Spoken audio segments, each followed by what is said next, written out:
right, so clearly we have a lot of Blu-ray films here. All right, so as I mentioned, I'm trying to make a bunch of extra videos before I go away to Vegas and Atlanta for like a good chunk of July. I'm basically back for 2 days in between. Of course, my cat would jump on the table and get between the movies, I swear to God, please. But a couple of you guys wanted to see an updated Blu-ray collection or just like a movie collection, but I'm not even going into my DVDs, like there's just too many. Oh, there's on the Blu-ray. But a couple of you guys asked for it. It's a pretty easy video to do just because I just show you movies, but there's a lot of them here. I'm starting to wonder if maybe this isn't gonna be that easy, but let's get right into it. Number 1. Clerks 1 and 2, 2-pack. These movies are absolutely fantastic. If you guys have ever worked any kind of retail job, why?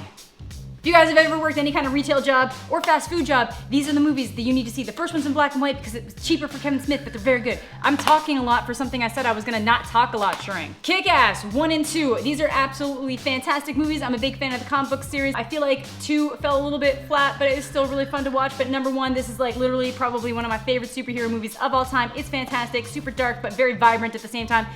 Like dark, thematically vibrant colors. I appreciate it. Amazing Spider-Man 1 and 2. I'm actually a huge fan of Andrew Garfield as a Spider-Man. This one's in 3D, but I don't have a 3D TV, but it came with a figurine that you guys probably would have seen in the blog where I talked about going to see Spider-Man. Captain America, Civil War, and Winter Soldier. So this one, I feel like these are kind of like mini Avengers movies, which is why I own them. I don't even own the first one yet, just because like they're really expensive, but these ones I found were like super worth it because they're like little mini Avengers movies, super good. Thor, Dark World. Again, don't have the first one. Iron Man 1, 2, and 3. I think that Iron Man 1 is the best one. I'm actually not huge on Iron Man 3, but I got it as a gift just to kind of complete the set. This is the movie that started it all, guys. This is why Marvel is doing so much better than DC, because this one took off, did well, and they were able to build their franchise off characters that people didn't care about as much. Avengers! This is probably one of the best like superhero movies I've ever seen in my entire life. It just took me back to when I was a little kid when I saw like X2 for the first time, and it blew my mind. This blew my mind as an adult. I loved it. And then I loved even more Guardians of the Galaxy. The first one, we've got like the awesome mix cassette design. One of my all-time favorite movies ever, Scott Pilgrim versus the World. This is super Canadian, super nerdy, super exciting, action-packed. I freaking love it. I watch this thing constantly. I love it. If you have not seen this, please watch it. Please watch it. Next up, Fantastic Beasts and Where to Find Them. I actually was a really big fan of this. I was very hesitant going into it because I feel like they're trying to milk a lot of Harry Potter for as much as they can because it's still so popular over the years. Like I'm really not a fan of the Cursed Child screenplay. That thing was terrible. But this was a really good movie. I'm very excited for the whole series. I had a great magical time watching that. They did a fantastic job. Next, every Harry Potter movie ever. These are all really good. I love Harry Potter. La La Land. I don't know why I like this so much, but I love it. I love the director. He's the same guy who did like Whiplash, or the same people who were involved in doing Whiplash. It's really just a movie about passions. There's some romance going on at the same time. We got some dancing, we got some jazz, but I love it. I had to cop it. Yeah, that's right. I said cop for La La Land. All of the Star Wars except for Rogue One because I don't know where it went. Next up in the same vein, we got Indiana Jones. This is the Complete Adventures. Next up, oh, another one of my favorites, Jurassic Park trilogy. It doesn't have Jurassic World, which I don't own, but I have seen, and I do like, but I just never bothered buying it. But we got the Jurassic Park trilogy. That first one is key. It's one of my favorite movies of all time, and it holds up well. Every X-Men movie ever except for Logan, because it's not out yet, I don't think, but I'll probably get it when it does, because I thought it was really good. This is just terrible. This is when I started losing faith in movies. Shawshank Redemption. This is a classic. If you have not seen Shawshank Redemption, it's got Morgan Freeman. What more could you want? What somehow ends up being an even more emotional prison type movie, Green Mile. It's got Tom Hanks. What more could you want? Silver Linings Playbook is one of my absolute favorite movies. Anytime I'm going through a rough time, I watch the thing. Like a month ago when I was making those videos about being in a bad place, I watched this thing like every day. Next up, we got the Wee Tarantino collection, where I know there's more, but I think some of them are at my parents' place because I brought them there to watch them with my parents. But we got Django Unchained. Freaking Leonardo DiCaprio, and this is hilarious. Like, come on. So menacing. Inglourious Basterds, which actually might be one of my favorite Tarantino movies of all time. It's good. It's got Brad Pitt. What more could you want? Reservoir Dogs, which is an absolute classic. Like that opening scene is just, this is so good. You gotta love Reservoir Dogs. And the ultimate Tarantino film, we got Pulp fiction, but of course I got Kill Bill, I got Jackie Brown, I got all those, I got Hateful Eight, I got them. Next pile! Perks of Being a Wallflower. I read this book when I was in high school and I really liked it, so I saw the movie and I really liked it. It has Emma Watson in it, so what more could you want? American History X. This has been one of my favorite movies since I was like 14 years old. It's super deep, and I'm really kind of glad that Edward Norton went crazy and took over the final stages of the movie because the original director was gonna do something really stupid and I didn't like it. 22 Jump Street. I have 21 Jump Street on DVD, but 22 Jump Street on Blu-ray. It's inconsistent, but I like it. They're fun. These are movies that should not have worked, and they did work. I think the first one's better, but these are good. Watch them. The Runaways. It's got Dakota Fanning. It's got Lip Girl from Twilight. Kristen Stewart, forgot her name. Kristen Stewart, Joan Jett, The Runaways, Shabri Curry. It's good, it's fun. Watchmen. I have this because I'm a huge fan of the graphic novel and I never really know how to feel about Watchmen. I have lots of issues with it. I have lots of stuff I like, but I will say that the opening sequence for this is fantastically done. Like the times they are changing, they did that well.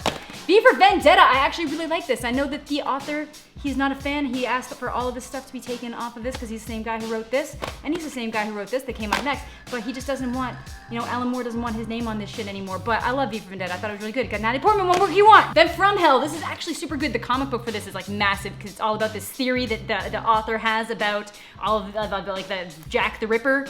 I like this. I like this a lot. This is a good movie. It's got Johnny Depp. What more could you want? Is that getting old yet? Probably. I'm probably really annoying people, but I feel like that if I take too long to talk about things, it's just gonna be that.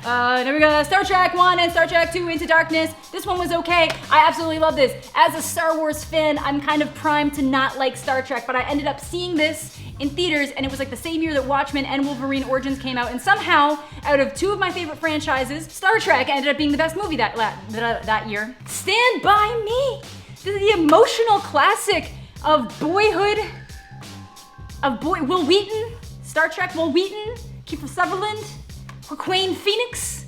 This is a great movie. I haven't seen it. It's a good movie. The Prestige. This is actually a really good movie. I know that if I own it, it's probably a really good movie, but if you haven't seen The Prestige, it's very unique. That reminds me, I've got another one over here. I've got this obnoxiously large Inception briefcase that actually has the spinner inside it. Whoa, next up for Christopher Nolan, we got Memento. Memento, all about memory loss, cool tattoo stuff, cool pictures. I really like it. Gone Girl, the movie not to watch if you don't trust the person that you're dating or married to.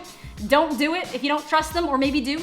Probably don't. Don't watch it. It's a really good movie based off a book. The book has a different ending, so if you have read it, it would be worth watching the movie. Nightcrawler with Jake Gyllenhaal. This thing, I love this. This is just such a weird and kind of very related to what people do on YouTube to get noticed, except he does it by trolling crime scenes. It's good. Whiplash, as I already mentioned with La La Land. I love this movie. I love movies about people's passions. This is one of those movies that shouldn't have been good, but I just love it. Going right from serious tone to random American Pie collection. Next up, we got that movie that made everybody feel like they were edgy and super cool when they were teenagers, but it's still really good. We got Fight Club, like the book. Actually, I think the movie is better than the book. It just, something about how they presented everything on screen did really, really, really well, but I do love Palahniuk, so good movie. Okay, the movie that made me listen to just tons of NWA for an entire summer. Straight Outta Compton. Next up, we got Scream 1, 2, and 4 because 3's not that great, so I haven't bothered getting it yet, but I need to get it to complete the set.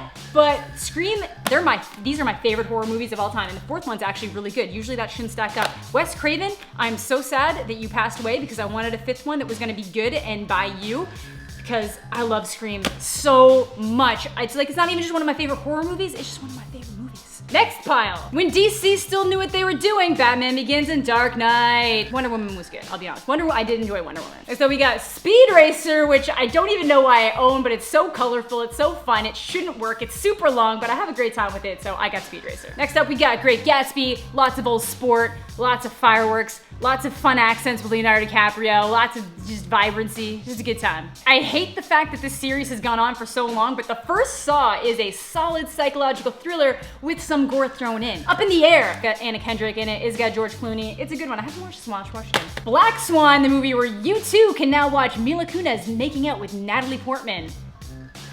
Boondock Saints, a classic. The second one, This one was super good. It's got Daryl from Walking Dead in it, so if you're a big fan of The Walking Dead, you should probably check it out. Got Willem Dafoe. The abomination that is currently in theaters that I trash on all the time, I actually own the first installment to, which is Transformers #1. I enjoyed this. I haven't seen it in a really long time, but when I saw it back in the day, it was fun. Obviously not super Transformers-y, but I liked it. Next, we got probably the most unique alien movie, or one of the most unique alien movies, is District 9, Pirates of the Caribbean and the Curse of the Black Pearl, which this is just a good movie. This had no business being as good as it was since it was based off of a Disney ride or something. I remember I got this from my dad. He loved it. We all watched it as a family. It was good. Leon the Professional. This is kind of like, it's kind of weird if you really look at like the tone. It's a very young Natalie Portman, but it's worth watching just to see how well she stacks up. We got Gary Oldman in it. It's good. It's different, but it's very, very good. Next up, the book is better than the movie. Shutter Island, Leonardo DiCaprio, Mind Trips, good times, it's great. Then we get the vampire movie that is not Twilight, but stars the girl from Kick-Ass, so it's still Americanized, but it was originally released in Sweden, and I have that DVD, but not the Blu-ray. Let Me In. Let Me In? Yeah, because the original is Let the Right One In. This one's Let Me In. I actually kind of enjoyed the remake. I'm cool with it. I really like Chloe Grace Moretz, so I was good. The Ninth Gate's got some cool stuff to do with I don't know. It's good. It's good. It's like a Roman Polanski. I guess it's not okay to like Roman Polanski, but I like this. Okay, next up. Zack Snyder, when he did something new and everybody liked it, but now he won't let it go. 300. All right, now we got that movie that also made everybody feel super philosophical and edgy as teenagers. Donnie Darko. This is like the director's cut, like 10th anniversary edition, all the fancy stuff. I still really like this. I loved it so much when I was like in high school, but I still really like it. Sherlock Holmes. Robert Downey Jr. Sherlock Holmes is second to only Robert Downey Jr. as Iron Man. I really like this. It's such a good movie. It's so fun, action-packed. The second one's pretty good, but this one's definitely better. Next we got Prisoners, which is like a pretty chilling story, but very cool. I really enjoyed watching it. You should check it out if you haven't. It's like all about like missing kids, detective stuff. You know, it's good. Check it out. Another Johnny Depp, Secret Window. Again, one of these ones that probably could have been executed better, but still really nice to just watch. Then we got one of my all-time favorites. I'm surprised I don't have the other ones on Blu-ray, but because it's a set. But we got Silence of the Lambs. You cannot go wrong with Silence of the Lambs. This is just that classic horror psychological thriller. So good. Then we got Monsters Incorporated. You can't go wrong with Monsters, Inc. We got Up, which managed to emotionally wreck an entire nation and world of people within the first 5 minutes of the movie. Toy Story 3, and I don't know what happened to Toy Story 2. Somebody took my Toy Story 2. Okay, Toy Story 1 was like my favorite movie when I was a kid. Like absolutely adored this. I had all the toys, I had everything. It was one of the first movies it was the first movie I ever saw in theaters, so I loved it. And then Toy Story 3 really brought back that nostalgia. Like when I went to go see this in theaters, I was like, step aside, little children, this ain't for you. Anyways, that does it for my Blu-ray collection, at least the ones that are here. I know I have more movies, like I know off the top of my head there's like a few more that I have that I think they're just at my parents' house right now, but hope you all enjoyed. I know this is probably super long and I'm gonna have to do a lot of random cutting, but yeah, hope you all enjoyed. Have a fantastic day and we'll catch you all later. I'm sorry, I feel like I talked really fast through this entire thing.